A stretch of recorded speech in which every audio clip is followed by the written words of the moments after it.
Semakin gue dapat kebijaksanaan, entah dari hidup orang lain atau dari pengalaman diri sendiri, semakin tahu. Orang semakin sukses itu bukan dia ngelakuin hal apa atau keputusan apa. Tapi kalau gue tarik lagi, malah ke apa saja hal yang dia nggak lakuin. Lu tau nggak? Keputusan atau decision dari kata apa? Decision tuh dari kata decidere. Artinya itu to cut off. Potong. Jadi kalau lu lagi milih sesuatu, artinya lu harus bilang enggak ke yang lain. So, ini dia 4 hal yang gua nggak lakuin lagi untuk membantu perkembangan karir gua. Entah di profesional ataupun di personal life. Nomor 1 nih, jangan nyalahin orang atau nyalahin apapun lagi di hidup lu.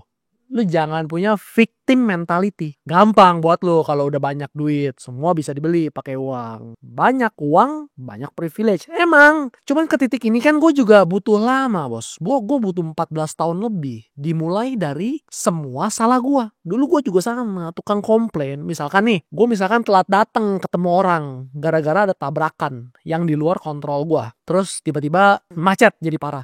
Biasa 20 menit jadi 2 jam. Kan jadi telat dong gue. Ya itu kan bukan salah gue, orang ada tabrakan di depan. Nah cuman mentalitas gitu tuh lama-lama kebiasaan. Jadi apa-apa tuh salah orang. Semua kontrolnya jadi dari luar. Nah gue kan mau jadi orang kaya. Gue mau jadi orang sukses. Ya udah, gue mulai ubah. Gue punya mindset. Ya itu salah gue. Kenapa gue nggak datang 1 jam lebih awal persiapan atau 2 jam lebih awal? Kenapa gue nggak cek Google Maps-nya dulu? Kalau ada kemacetan tiba-tiba. Kenapa gue nggak naik motor aja? Kenapa gue naik mobil? Kan bisa nyelip-nyelip naik motor. Jadi gue blame myself for everything that happened. Pokoknya itu salah gue. Gue pasti bisa melakukan sesuatu untuk memperbaiki hal tersebut. Walaupun itu salah orang. Bagus nggak? Kalau semuanya apa-apa kita menyalahkan diri kita sendiri. Mana gue tahu bagus atau enggak? Yang jelas gue maunya jadi sukses. Jadi kaya. Urusan bagus atau enggak. Bagus buat mental health.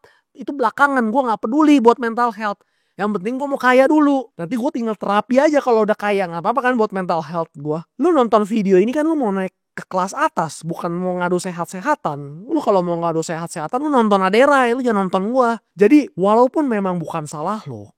Cuman kejadian apapun. Hal apapun yang jelek. Itu gue harus take responsibility. Tanggung jawab. Bahwa itu terjadi karena salah diri gue sendiri. Gue keluar rumah nih pakai mobil, ditabrak motor. Tiba-tiba karena motor tersebut lawan arah. Udah gue yang salah lah. Gue gak suruh driver gue hati-hati. Bilang kalau di jalan bagian sini memang banyak yang suka lawan arah. Padahal kan motornya sebenarnya yang salah karena lawan arah kan. Tapi bodo amat, pokoknya semua salah gue. Misal driver gue udah antar gue ke kantor. Terus jemput istri gue. Misalkan istri gue mau ke mall. Di tengah jalan driver gue nabrak mobil lain yang tiba-tiba rem dadakan nih mobil depannya.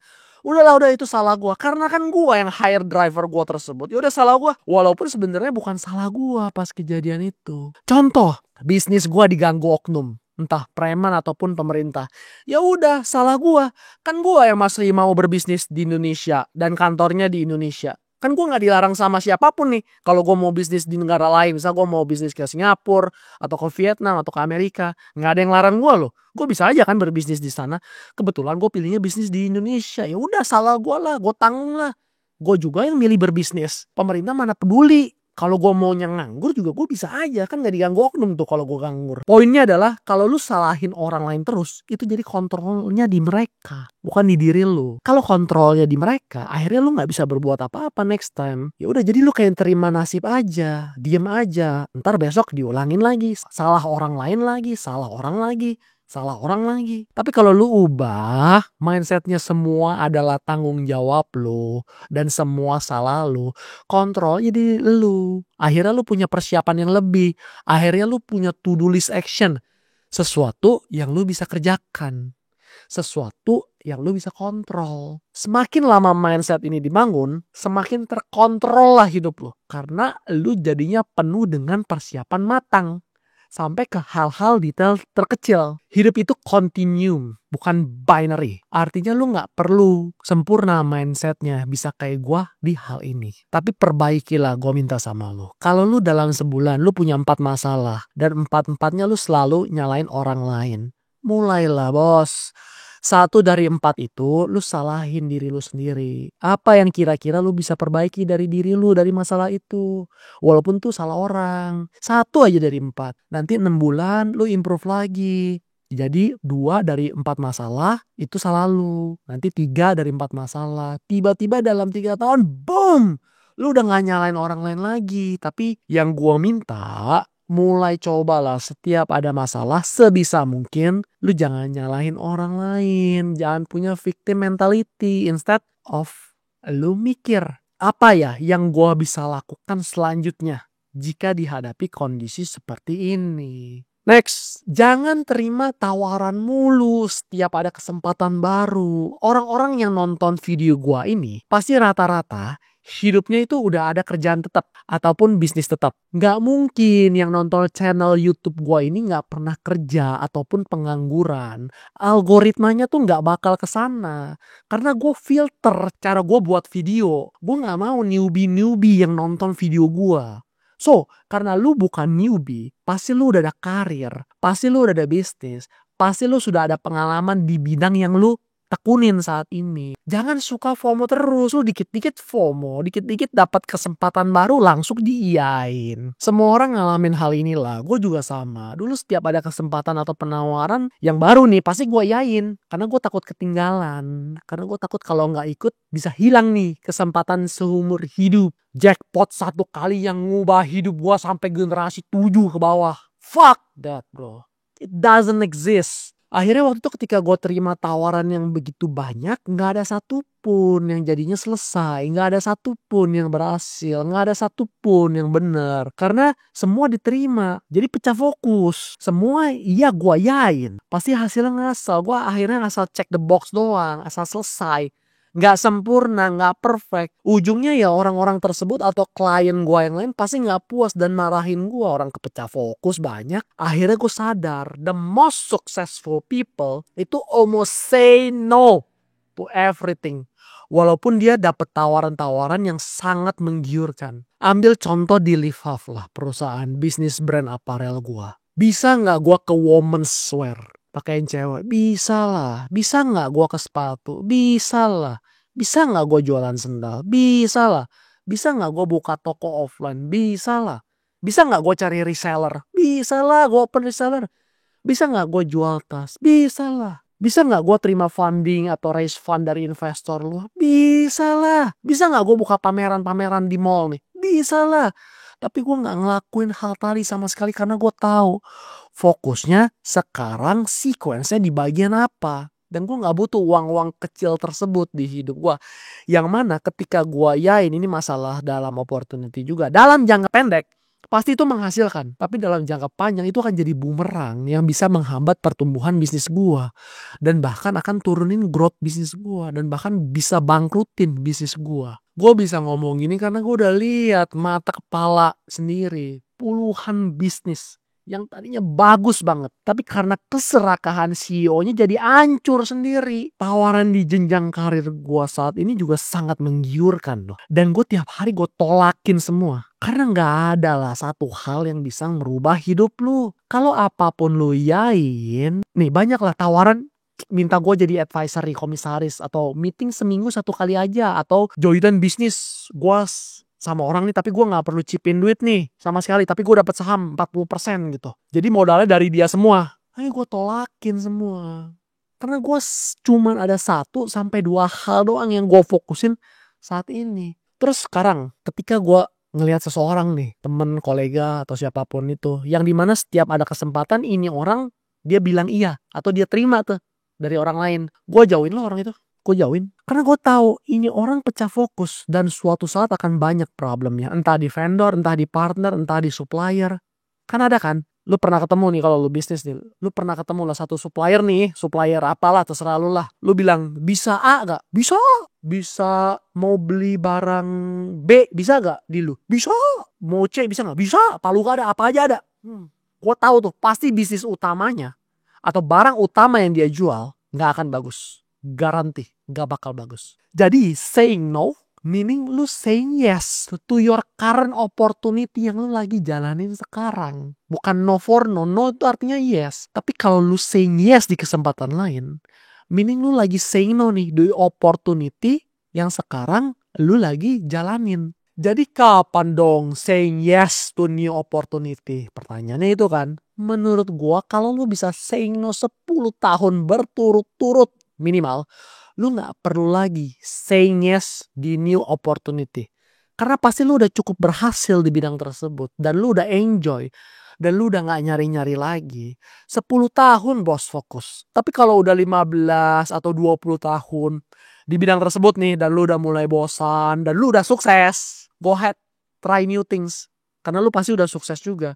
15-20 tahun coy fokusnya. Jangan bohong lu kalau fokus 15 tahun lu pasti sukses. Kalau udah sukses mah berak kayak udah bener. Mau ngomong apa juga bener. Makanya lu jangan terima tawaran baru mulu tiap tahun. Dan lu ketika lu udah 15 tahun di bidang tersebut ya, lu udah sukses nih. Pasti lu juga, lu udah tahu lu sukses karena lu saying no. Akhirnya lu lanjutin terus saying no. Kecuali lu memang lagi bosen aja. Itu serah. Tapi gua kasih saran lah kalau minimal 10 tahun lu jangan kemana-mana. Fokus. Next. Jangan kebanyakan telan informasi. Kebanyakan baca buku lu. Seminggu 3 buku lu baca. Lu jangan kebanyakan ikut seminar juga. Gue ngomong gini total dalam hidup gue nih sampai saat ini. Sekitar 500 buku luar negeri gue udah baca. Ya gak sampai habis sih semuanya. Tapi minimal setiap buku 60-70% gue telan lah isinya. Seminar juga sama. Seminar dari yang gratisan nih sampai ratusan juta juga gue udah ikutin. Gue dari Indonesia nih seminarnya di Indonesia sampai Singapura sampai Amerika gue juga udah pergi. Tapi gue salah di awal. Makanya nih kesalahan gue. Lu belajar biar lebih cepat suksesnya. Gue suksesnya tuh kelamaan 14 tahun cu. Harusnya lebih cepat. Banyak nih menti-menti gue nih. Tadinya orang-orang ini gue jadi mentor mereka. Mereka jadinya lebih suksesnya lebih cepat. Karena mereka udah belajar dari kesalahan gue. Nah, jika lu orang yang suka banci seminar nih, orang yang so iye baca buku mulu, ikut seminar mulu, ikut networking event mulu, sekolah mulu tiap tahun, kerja juga belum, gue kasih tahu nggak ada guna. Kenapa? Karena lu pasti lu jadinya tuh lu nggak kerja beneran. Lu kebanyakan networking, lu kebanyakan gaya, lu buat foto Instagram, kalau ketemu si A, ketemu si B, lu butuh validasi gila-gilaan doang lu. Di Instagram lu butuh piagam doang. Yang banyak buat ditaruh di LinkedIn lo sama di rumah lo. Lu butuh sertifikat sampai 20 lo. Tenang. Gue juga 3-4 tahun awal berkarir kayak begini. Makanya gue bisa ngomong selancar ini dan serelate ini karena gue ngalamin cuy. Jadi harusnya kalau gue bisa ngulang, oke, gue akan baca beberapa buku. Tapi ketika gue udah ketemu dan gue udah tahu gue harus ngapain, gue stop baca buku tambahannya lagi. Gue gak baca buku lagi. Gue ulang itu satu buku aja yang menurut gue bagus. Habis itu gue banyak take actionnya. Sama kayak networking atau seminar.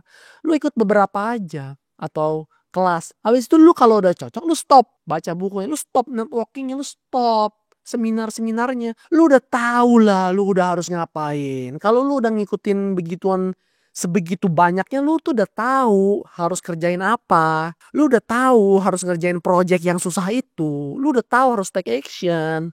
Cuman susah kan? Lu jadi menjustifikasi diri lu sendiri buat gue lagi belajar, dan belajar. Ngehe, lu kapan actionnya? Sama kayak orang yang mau diet nih. Lu mau turun berat badan, lu pelajarin buku A, lu pelajarin keto lah, lu pelajarin vegan diet lah, lu pelajarin strength training, lu pelajarin cardio, lu pelajarin animal foods only, plant based food only, low carb diet only, lu pelajarin carnivore diet, lu pelajarin intermittent fasting, nanti lu belajar OMAD, 1 meal a day. Lu pelajarin Mediterranean diet. Intinya kan sebenarnya ujungnya kalau lu mau diet ya, kalori masuk lebih kecil daripada kalori keluar. That's it.